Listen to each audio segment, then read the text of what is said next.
What a This is machine. this is it. This is the 1982 Volvo station wagon, and that's me standing out next to it.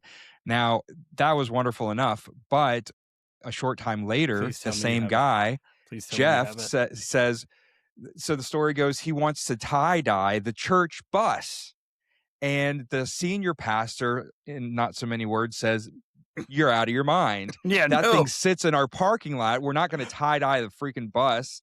You're ridiculous. There's no way." And so Jeff wouldn't let up. He kept saying, "Come on, come on. It's gonna look good. Not spray paint. It's gonna look good quality." Da, da, da. And so the pastor, thinking this is gonna shut him up, tells Jeff, "Tell you what, you go find a car and you tie-dye the car so I can see what this quality tie-dye job is, and then we'll talk about it." Thinking that's gonna, so Jeff goes, "No problem," and comes to me again, no question. He says, "Billy, we're gonna tie-dye your car on Saturday." I said, "Okay." So they did, and I don't have a full picture of it, but the only picture I have, you can see the corner of it.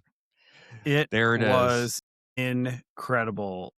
For anybody listening to this, it was a thing of beauty. It was amazing. I loved it so much. So many fond memories in that tie-dye car. It was the coolest thing ever. And what's funny is, I mean, it ended up being parked at the church 4 or 5 times a week anyway, because you were always over there. Well, and here's the thing. Once we did it, Jeff goes back to that same pastor at the church and says, "All right, come look."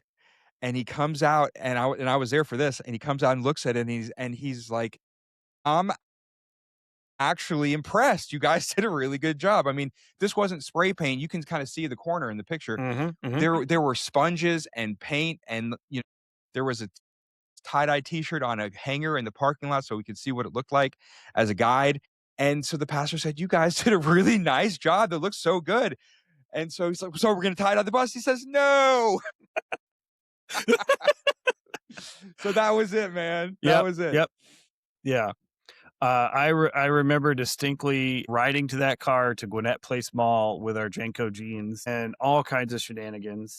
And I don't know, man. I think there's something character building in your first car being a POS, as it were. You Yes. know what I mean? It gives you an appreciation for. I mean, I remember my first car was also a station wagon, an '85 Cressida, but it didn't run really well. So then I ended up shortly thereafter getting my grandma's car, which was an '89 Subaru GL.